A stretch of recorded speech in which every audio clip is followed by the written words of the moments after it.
우리는 왜 수소에 주목을 해야 될까요? 현재 수소 에너지 및 신재생에너지 학회장을 맡고 계신 박진남 교수님을 이지혜 경제쇼에 모셔봤습니다. 교수님 나와주셨습니다. 어서 오세요. 네, 안녕하세요. 네, 반갑습니다, 교수님. 네.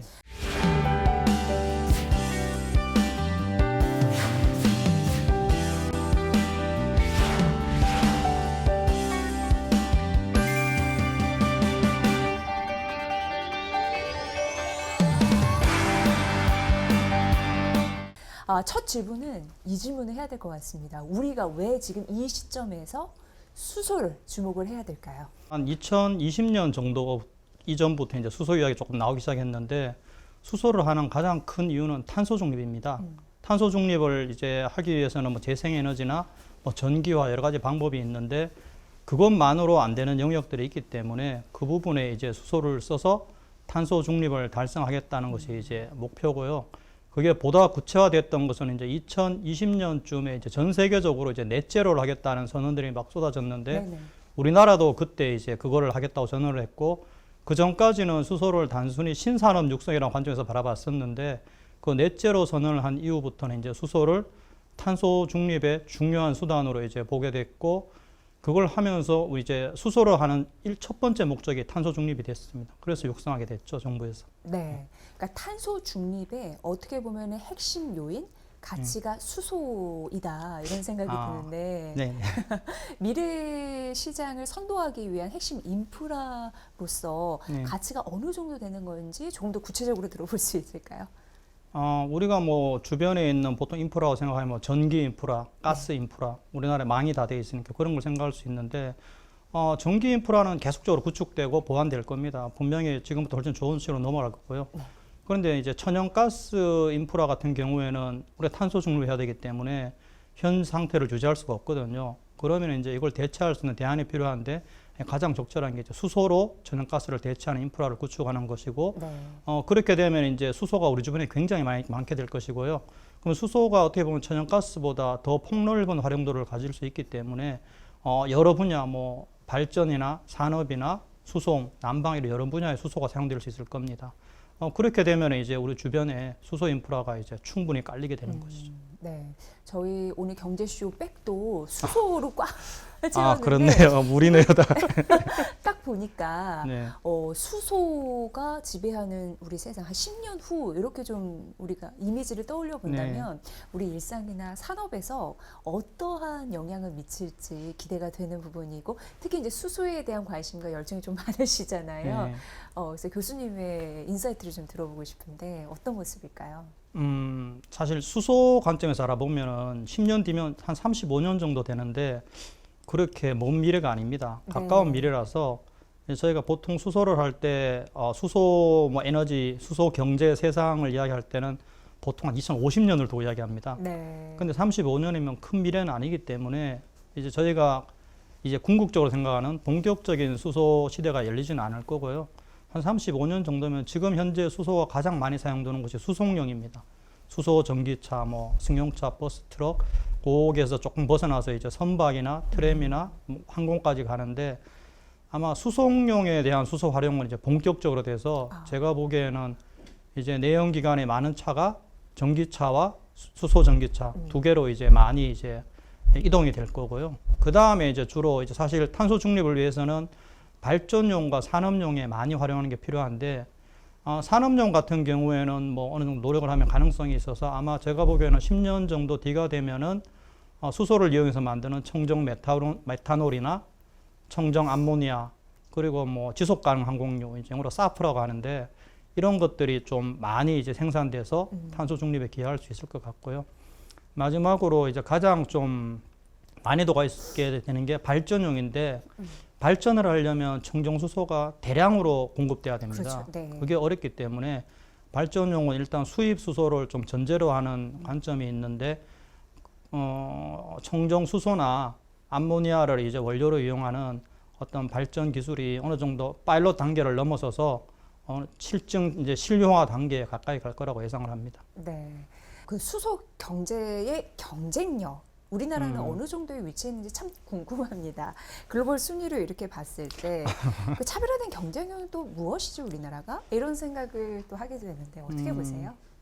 사실 뭐 1, 2, 3등으로 등수를 매기기는 좀 애매하고요. 네. 하지만 이제 뭐 선두권 이렇게 할 수는 있는데 우리나라가 그 수소 전기차 분야 그리고 발전용 연료전지 분야에 있어서는 확실하게 세계 선두권에 있다고 할 수 있습니다. 발전용으로. 예, 전기차 쪽은 이제 현대 자동차가 워낙 잘하고 있고요.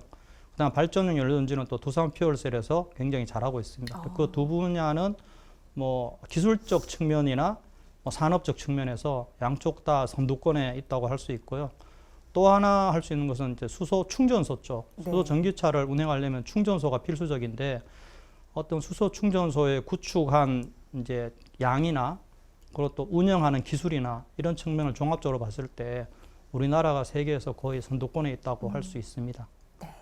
제가 듣기로는 수소 이런 산업도 밸류체인이 각각 있다고 네. 들었습니다. 그러니까 일단 생산을 하고 네. 저장 이런 게 중요하다고 했는데 저장도 하고 이후에 뭐 활용하고 어떻게 보면 이제 밸류체인이 이렇게 좀 나누어져 있는데 네. 궁금한 건 이제 투자자분들이 많이 보시거든요. 네. 어느 쪽에서 어느 산업에서 돈을 빠르게 그러니까 수익 창출할 것인지 요 힌트를 주신다면 그래야지 이제 투자의 영역이 좀 갈리기도 할 것 같거든요. 약간 경제 쪽 방송이군요. 네.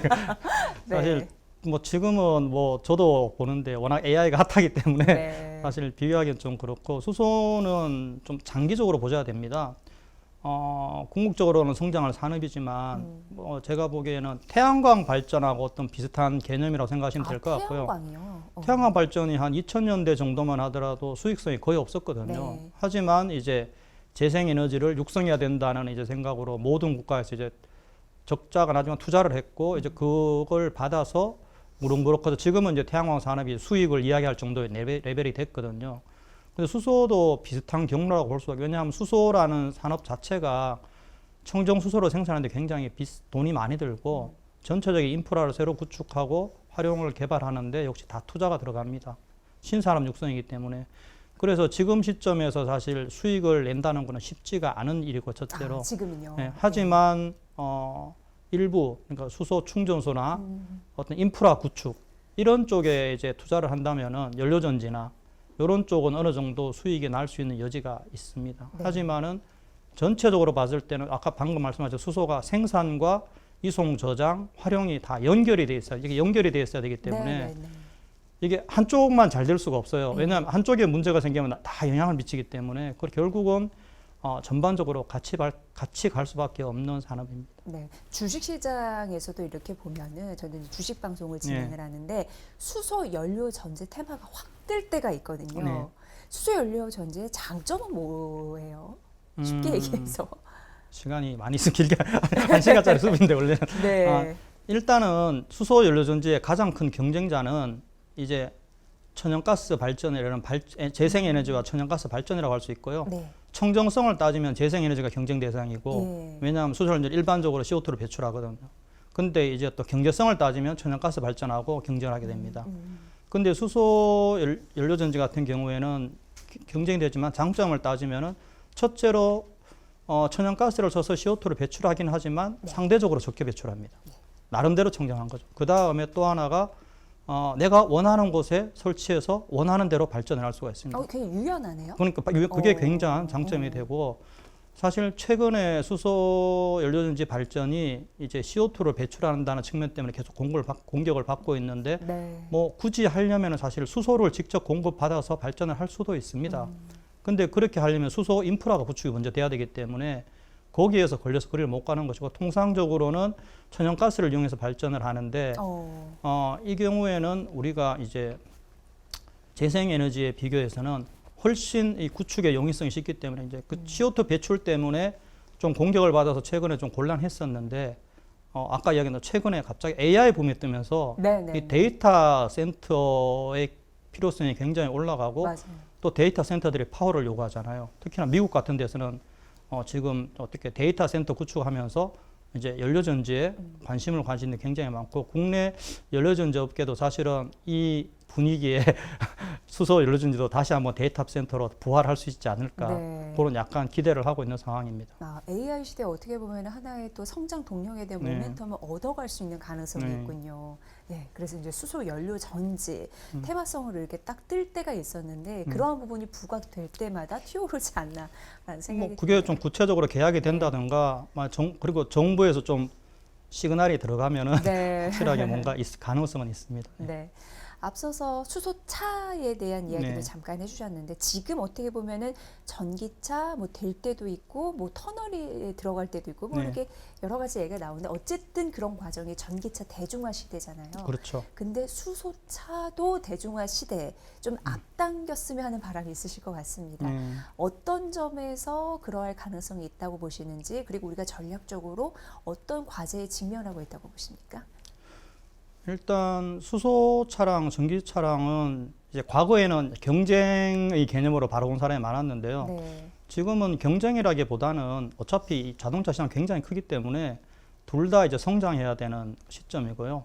근데 이제 수소차의 가장 큰 장점은 일단 수소차를 우리가 이제 개발할 때 어떤 컨셉으로 개발하냐 하면 기존의 휘발유차 사용자들이 불편을 느끼지 않게 네. 그래서 충전 시간도 휘발유랑 비슷하게 3에서 5분, 주행 거리도 휘발유차랑 비슷하게 한 뭐 700km 이 정도 되게 설계를 하거든요. 그러니까 그걸 위해서 이제 돈이 많이 더 희생을 많이 했죠. 어쨌든 그렇게 설계를 했기 때문에 사용자 편의성은 수소차가 훨씬 편하고요. 그런데 이제 가격은 이제 조금 단가는 조금 있죠. 네. 그래서 수소차는 아직까지도 그 단독으로 경제성을 확보하기는 어렵지만 이 전기차가 잘 못 가는 경우 지금 대표적으로 하면 버스라든가 버스도 물론 전기차나 트럭도 전기차가 갈 수는 있는데 이 차량의 출력이 커지면 커질수록 수소차가 조금 더 유리해지거든요. 그래서 우리나라도 그렇고 전 세계적으로 수소차의 어떤 방향이 약간 대형 차량 쪽으로 움직이고 있고 그쪽 시장이 계속 성장할 것이고 그다음에 어떤 물량이 받쳐져야 되기 때문에 그걸 위해서는 꾸준하게 승용차도 계속 나올 거라고 예상합니다. 네, 수소차 대중화를 위한 여러 가지 전략적인 네. 포인트가 필요하긴 하네요. 그럼 약간의 시간은 좀 걸릴지라도. 지금도 이미 많이 올라왔죠. 우리나라가 지금 거의 5만 대에 육박했거든요. 판매 대수가. 중국이 워낙 가열차게 추격해와서 네네네. 중국한테 사실 수소차로 하면 1위 자리를 넘겨주고 우리가 2위가 됐는데 누적 대수로 예. 1위 자리에 넘겨서 2위가 됐는데 최근에 작년에 이제 새 넥소가 나왔거든요. 나오고 다시 한번 부목이 되기 때문에 뭐 우리나라가 1위를 탈환할 수도 있고요. 설사 제가 보기에 탈환을 못한다고 하더라도 네. 어떤 질적인 측면에서는 우리나라가 여전히 선두라고 생각합니다. 네. 앞서서 수소 관련 기업, 덩치 큰 기업을 중심으로 언급을 해주셨는데 벤처 생태계에 또 관심이 많으신 분들도 계실 것 같아요. 그런데 이 수소 산업이라는 게 진입 장벽은 어떤지 그리고 일단 들어가려면 어떤 경쟁력으로 그런 벤처 생태계에서 살아남아야 될지 고민이 좀 많으시대요. 어떤 조언을 좀 해주고 싶으신가요? 수소 학회장님으로서. 저희 학회가 좀 특이합니다. 저희 네. 학회는 일반적인 학회는 이제 이 학교나 연구소, 아카데미 위주로 구성되는데 네. 수소 학회는 그 당연히 아카데미도 있지만 산업계 참여가 굉장히 많습니다. 그래요? 그래서 부담을 좀 저희 특별회원사도 많이 부담을 느끼긴 하는데 현장을 누구보다도 많이 다니시겠네요. 네, 네. 그쪽도 활동을 많이 하죠. 네. 그래서 좀 굉장히 산업계랑 친밀한 학회입니다. 그런데 일단은 저희가 이제 앵커 기업이라는 말을 쓰거든요. 어떻게 보면 이제 최종적으로 시스템을 만드는 기업들, 그러니까 앵커 기업이 있으면 이 앵커 기업에 딸린 간단하게 현대자동차죠. 딸린 이 서플라이 체인들이 수북하게 있게 되는데 사실 벤처 기업에서 처음부터 앵커 기업을 목표로 일을 벌리시면은 너무나 힘듭니다. 왜냐하면 그 막대한 이 초기 투자가 막대한데 그걸 감당할 수가 없거든요. 그래서 1차적으로는 일단 벤더 쪽 아이템을 하시면 사실 손쉽게 이제 일으킬 수가 있고요. 진입 장벽은 낮은 거예요? 그렇죠. 벤더 쪽으로 가면? 벤더로 가면 일단 기술만 있으면은 왜냐면 투자가 크지는 않고 그리고 앵커 기업 쪽 지원도 받을 수 있고 여러 가지 여건들이 수소 쪽은 사실 정부 지원도 많이 있습니다. 그래서 역량만 된다면 제가 어제도 후배가 투자할 데 없냐고 물어보던데 수소 쪽으로. 어쨌든 이 벤더 쪽에는 기술만 좋으면 벤더 쪽으로는 작게라도 충분히 일으킬 수 있고 하지만 이제 앵커 기업 쪽 관련된 아이템을 이제 시도를 한다면은 사실 최소한 중견기업 정도는 돼야지만 그 초기 투자를 감당할 수 있기 때문에 상당히 투자 측면에서 어려움이 많을 것이. 그 경우에는 어떻게든지 뭐 손을 잡든지 하는 다른 방법을 좀 취하셔야 될 겁니다. 네. 네. 어떤 산업이건 어떤 사업이건 마찬가지지만 여러분도 아시겠지만 사실 돈, 자본이 좀 든든하게 뒷받침돼야 되는데 그래서 왜 규모의 경제 이런 얘기도 많이 그렇죠. 하잖아요. 네. 근데 수소 같은 경우에도 그런 게 좀 필요할 텐데 네. 약간 아쉬운 부분이 아마 교수님께서는 더 느끼시겠지만 기업에서 수소 관련해서 투자를 하는 게 조금 기대치에 못 미치는 네. 상황인 거죠. 어떠세요? 어떻게 느끼시고? 네. 그게 이제 저희가 이야기할 때는 지금 저희끼리 할 때 약간 데스밸리가 온 게 아닌가 해서 이야기하거든요. 왜냐하면 수소가 한 2020년 정도에 네. 엄청나게 붐이 일었고 전 세계적으로 붐을 일었는데 많은 투자를 했죠. 근데 장밋빛 정말 투자를 했었는데 막상 해보니까 생각보다 진도는 더디고 투자는 많아요. 그러니까 네. 부담을 느끼기 시작한 거죠. 그래서 이제 약간 부침이 있는데 지금은 약간 내려간 상황이지만 이제 저희는 얼마나 치고 다시 올라갈 것까를 이제 바라보고 있는데 아마 다시 올라갈 거라고 생각하고요. 근데 기업들이 이제 그런 측면에서 부담을 느끼는 거죠. 왜냐하면 기업은 영리를 추구하는 게 본질인데 아무리 좋다고 한들 기업에서 영리가 안 되는데 투자를 많이 할 수는 없잖아요. 네. 배임이죠, 그건.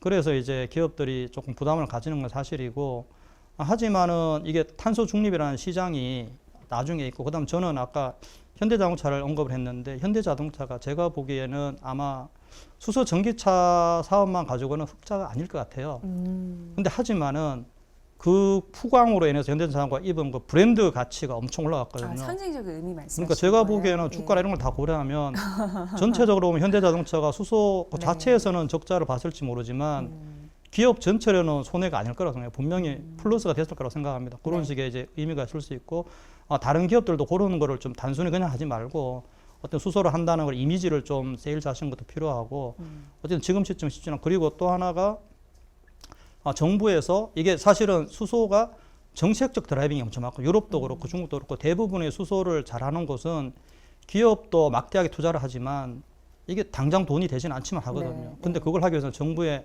엄청난 드라이빙이 있거든요. 정책적이나 재정적으로. 그래서 우리나라 같은 경우도 그동안 산업부가 많이 해왔었는데 작년에 또 산업부에서 기후부로 이관이 됐잖아요. 에너지 관련 업무가 이관이 돼서 지금 아직까지 이게 셋업이 완전히 된 것 같지가 않아요. 시간이 네. 조금 걸리는 것 같은데 좀 어쨌든 정부 쪽에서 좀 확실한 정책적이나 아니면 이 지원 계획 이런 것들이 좀 더 구체적으로 이제 제시된다면 기업들도 좀 이제 투자에 대한 마음이 다시 좀 생길 거라고 생각을 합니다. 네, 지금 뭐 말씀해 주셨지만 정부의 역할이 굉장히 좀 굉장히 중요한 중요합니다. 네. 수소 경제의 그 현실이 아닐까 싶습니다. 전략적으로 구체적으로 어떻게 좀 해줬으면 좋겠는지 그런 바람까지 좀 들어볼 수가 있을까요?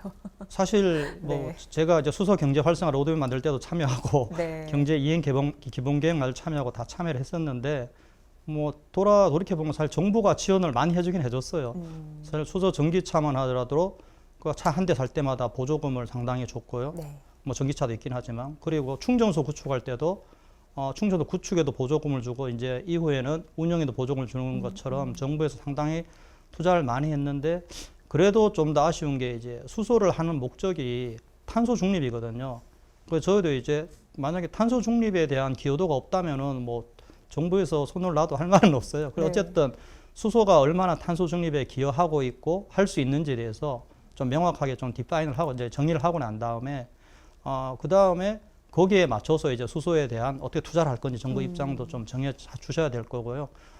제가 보기에는 제일 큰 건 이제 우리나라가 재작년인가 청정수소 인증 제도라는 걸 만들었거든요. 네. 이제 청정수소 생산을 장려하고자 하는 생각으로 인증 제도라는 걸 만들었는데 대부분의 경우에 이제 청정수소 인증 제도를 만들면 그것에 기반해서 지원을 해주는 이제 보조금 체계가 이제 따라오거든요. 네, 네, 네. 지금 아마 작업은 하고 계실 텐데 아직까지 거기까지 가지를 못했어요. 근데 이제 유럽이나 미국, 뭐 중국, 인도, 일본 같은 이제 많은 나라에서는 청정수소를 생산하거나 아니면 이걸 활용해서 탄소 중립에 기여하면은 정부에서 이제 보조금을 지원 체계가 있거든요. 근데 우리나라는 아직까지 그 부분이 좀 미흡하기 때문에 제 생각에는 진짜 본격적으로 되려면은 청정수소를 생산하거나 활용하는 사람한테 기업이나 사람한테 어떻게든 좀 혜택을 주는 시스템이 네, 네. 구축이 돼야 되고요. 그다음 또 하나는 우리나라보다 늦게 시작한 많은 나라들이 특히 중국 같은 나라들이 엄청나게 큰 프로젝트를 합니다. 우리나라가 뭐 이제 수전해라고 하는데 물 전기 분해하는 거는 이제 한 10메가와트 정도 구축할 때 중국은 우리는 500메가와트 이런 식으로 예, 규모가 다르게 엄청나게 크게 하거든요. 그래서 우리나라도 이제 좀 스케일이 큰 사업들을 좀 이제 국가 차원에서 좀 만들어야 되지 않나 하는 생각이 있습니다. 중국은 정말 어떠한 산업이건 자신의 그 국가 경쟁력 우위를 점하기 위해서 규모의 경제를 밀어붙이는데 정책이 뒷받침되니까 밀어주고 당겨주는 정책이 뒷받침되니까 엄청납니다. 어쨌든 발전하는 게 속도가 그 눈에 보이는 것 같습니다. 그런 부분으로 우리가 좀 눈여겨봐야 할 지점이 있지 않나라는 생각이 드네요. 근데 최근 투자 열기가 엄청나잖아요. 코스피가 막 8천을 뚫으면서. 근데 많은 분들이 이제 삼성전자, SK하이닉스를 많이 접하시고 사셨거든요. 그런데 그 바탕에는 왜 이런 얘기를 하냐면 메모리 반도체가 결국 잘 갈 거라는 믿음이 있으셔서 어쨌든 이런 투자를 하는 것 같아요. 근데 수소도 마찬가지인 것 같은데 국민들에게 알리는 게 무엇보다도 중요한 것 같습니다. 그렇다면 교육도 잘 기반이 돼야 된다고 봐지거든요. 그런 부분에서 과제 이런 부분은 없을까요? 투자자들도 알면 투자를 하게 되어 있는데 모르니까 그리고 어려우니까 그러니까 전문 지식 같으니까 쉽게 손이 안 가는 부분도 있거든요. 예. 혹시 수소의 날이라고 들어보셨나요? 아니요, 수소의 날이 있나요? 수소의 날이 있습니다. 우리나라도 수소의 날을 정했는데요. 11월 2일입니다. 11월 2일. H2에서 어머나. 발을 빼면 우리나라에 정한 수소의 날이 11월 2일이 수소의 날이고요. 그때 이제 행사도 하고 하는데 그래서 어쨌든 나름대로 수소를 홍보하려고 신경을 많이 썼고 과거에 이제 뭐 수소 퀴즈 같은 것도 이렇게 대회 같은 것도 하고 뭐 저희 학회에서도 이제 올해부터 해서 이제 뭐 학회가 춘계 추계 학술 대회를 하는데 뭐 이제 학생들 대상으로 수소 경진 대회 이런 걸 하려고 생각을 합니다. 근데 말씀드렸다시피 이게 수소 경제죠. 제일 큰 건 수소 경제가 이제 기반 있는 사회를 원하는 건데 그게 되려면 사실 정부와 기업만 가지고는 안 됩니다. 제일 큰 게 사회적 합의거든요. 그러니까 모든 국민들이 이게 맞는 방향이라고 생각하고 할 때만이 왜냐하면 그 정도 국민들의 합의가 있어야지 좀 무리한 뭔가가 생기더라도 받아들이고 이해해 줄 수 있는데 그걸 위해서는 말씀하신 것처럼 어떤 대국민 홍보나 교육이 굉장히 중요한 부분이 맞습니다. 그런 의미에서 교수님도 굉장히 역할이 무거울 거라고 생각이 드시는데 그래서 오늘도 왔습니다. 올해 들어서 수소에너지 및 신재생에너지 학회장을 맡고 신에너지입니다. 신에너지 학회장을 맡고 계신데 그렇다면 앞으로 올해 어떤 활동으로 이 수소 경제를 이렇게 진두지휘할 많은 이들을 또 모집하고 또 산업적인 역량을 이끌어갈 동력을 제공하실 수 있으실지 궁금합니다. 아니 제가 진두지휘하는 건 아니고요. 그냥 같이 가는 겁니다. 나중에 어쨌든 많은 분들이 도와주셔가지고 사실 수소학회는 지금도 저희 이제 줄여서 수소학회라고 부르는데요. 수소학회는 지금도 이제 뭐 잘 꾸려 나가고 있습니다. 앞으로도 뭐 저희 특별 회원사분들도 굉장히 많은데 이분들이 이제 아까 말씀드린 어떤 경제적으로 잘 할 수 있도록 사업을 잘 하실 수 있도록 도와드리려고 노력하고 있고요. 말씀드린 것처럼 저희 학회가 한 10년 전만 해도 그렇게 크지 않았어요. 그런데 어쨌든 수소 경제가 역사는 한 2, 3년 있으면은 40주년이 됩니다. 학회가 만들어진 지는 굉장히 오래됐습니다. 그렇네요. 40년 전에 이 수소학회가 만들어졌다는 게. 맞습니다. 그때 굉장히 초기 멤버분들은 이미 고인이 되신 분들도 많습니다. 정말요. 그때 이제 젊으신 분들이 지금 원로가 다 되어 계시고. 역사는 굉장히 오래됐고요. 근데 어쨌든 이 수소 경제가 이제 붐을 하면서 학회가 굉장히 양적으로 질적으로 엄청나게 성장을 했습니다. 그래서 저희는 어쨌든 여러 가지 홍보 그리고 저희 학회 뭐 부회장님이나 이사님들이 많은데 뭐 대외적으로도 활동을 많이 하고 계시고 정부 정책에도 다 이제 관여해서 활동하고 계시고 그리고 원래는 없었는데 올해부터 말씀드린 뭐 학생들 대상 경진대 이런 거에서 어쨌든 수소 경제가 계속 이게 급하게 이제 굵고 짧게 가는 것보다 가늘고 길게 가는 게 급하게 하기보다는 차근차근하게 꾸준히 계속 저희는 이 수소 경제를 위해서 묵묵하게 갈 생각입니다.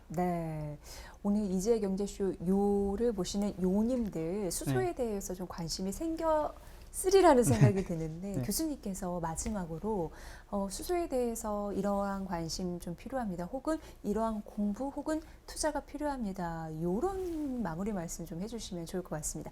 이것만큼은 꼭 기억해 주세요. 이런 게 있다면 뭐가 있을까요?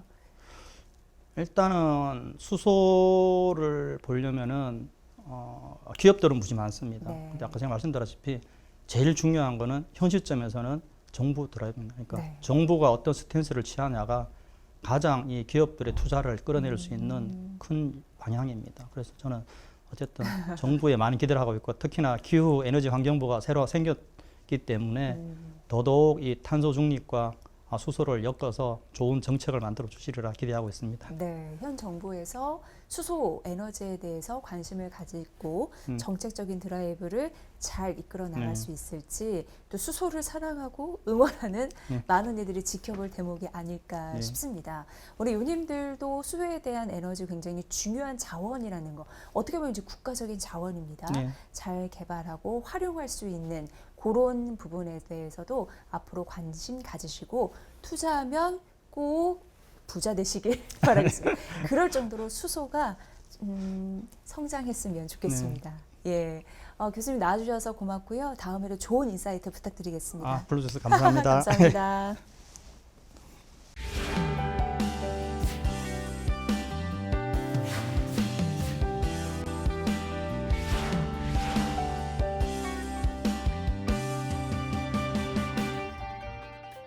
제가 이제 하는 이야기가 있는데 우리 미래 세대들이 저희 같은 조상들을 원망할 수도 있습니다. 저희 조상들이 에너지를 다 써서 우리가 이제 이 고생을 한다고.